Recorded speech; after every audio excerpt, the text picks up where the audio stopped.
Militsiya albatta himoyagari xalq shudin ashtakor, tarafdor shudin ashtakor, hamma jo ba tartib shudin ashtakor.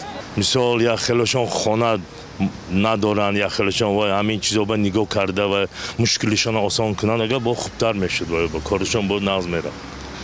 همین در نظر داشته باشن که اینا هم نماینده های خلق از مردم، یعنی که همین مردمی که میگردن برای اینا برادر خواهران اینا حمایتگر شونن، همین وظیفه شون فراموش نباید کنن.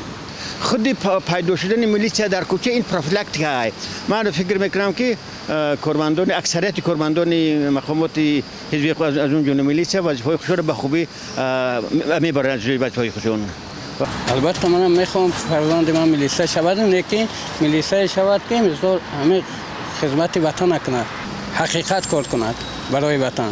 از نگاه من آنها هم مسئول هستند، باید باوری کردن، وظیفه دادن، جامعه به آنها معاش میدهد، باید که وظیفه جانی خود را اجرا کنند در نزد خلق مردم. من هم خیلی اسم میکنم. تنجی است، مال تنجی دار کو، تنجی برشیده. برای تنجی کارگاه میلیسیا همیشه هم بردیم برای. خدا همیشه سلامت باشه.